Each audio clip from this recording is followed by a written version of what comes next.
विकास जानकारी के लिए आगे बढ़ेंगे। और भोपाल से बड़ी खबर है, जहां चुनावी साल में नई पार्टियों की भरमार है। जहां आप, सपाक्स और गोंडवाना के बाद अब दो नई पार्टियां मध्य प्रदेश की सियासत में उतर गई। संतों और पूर्व अधिकारियों ने राजनीतिक पार्टी बनाई है। संत देव मुरारी बापू ने पार्टी का ऐलान कर दिया है।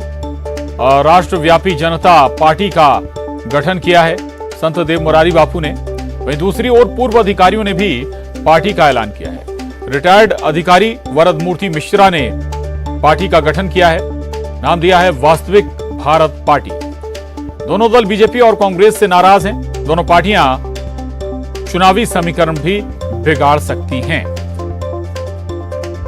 कमलनाथ जी का भी हमने साथ दिया, उनको पार्टी को मजबूत बनाने और मुख्यमंत्री तक का साथ दिया, लेकिन उन्होंने हमारे लिए राज्य मंत्री दर्जा देने का बात करने के बाद पीछे हट गए थे। तो इसलिए मैंने घोषणा भी की थी कि कमलनाथ जी संत के साथ धोखा दे रहे हैं। कमलनाथ ही नहीं, कोई भी पार्टी का मुखिया यदि संत के साथ धोखा करेगा तो उसकी पार्टी नहीं चलेगी। संत धर्म का आचरण करते हैं, धर्म को लेकर चलते हैं, और जो राजनीति धर्म के साथ आगे बढ़ती है वो सफल होती है। वो समर्थन की बात जो है, जब चुनाव में हम लोग आगे आते हैं तब अभी वो पूरा प्रीमेच्योर हो जाएगा ये बात।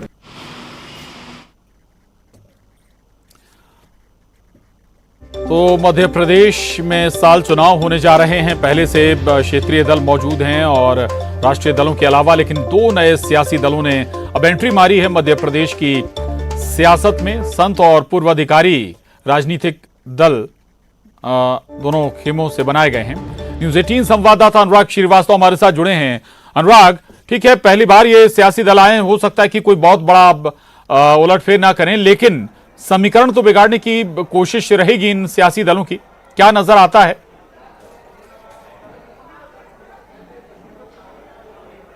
बिल्कुल प्रशांत, देखिए, जो हम कहें कि जो नए राजनीतिक दल हैं वो किसी न किसी समाज या किसी न किसी वर्ग को जरूर असर डालने वाले हैं। और जिस तरीके से इनकी तैयारी है, क्योंकि वरद मूर्ति मिश्रा रिटायर्ड IAS अधिकारी हैं, उनके द्वारा जो 28 उम्मीदवारों का ऐलान किया गया है, तो पूरे प्रदेश में वो कई जगह पर पोस्टिंग उनकी रही है, कई जगह पर उनके संपर्क हैं। और बीते 6 महीनों से वो लगातार संगठन को खड़ा करने का काम कर रहे थे। तो जो नए राजनीतिक दल हैं वो भले ही कहीं बड़ी जीत हासिल ना कर सकें, बड़ा उलटफेर ना कर सकें, लेकिन छोटे छोटे राजनीतिक समीकरण बनाने और बिगाड़ने में उनका एक बड़ा रोल होता है। और इस बार के विधानसभा चुनाव में भी हम देखेंगे कि राजनीतिक दल कहीं ना कहीं कुछ ना कुछ गुड़ा भाग बनाने और बिगाड़ने का काम जरूर करते हुए नजर आएंगे, क्योंकि कई सीटों पर मार्जिन कम, हार जीत का जो अंतर रहता है वो काफी कम रहता है। और उसमें एक बड़ा रोल जो निर्दलीय उम्मीदवार होते हैं या नए राजनीतिक दल होते हैं उनके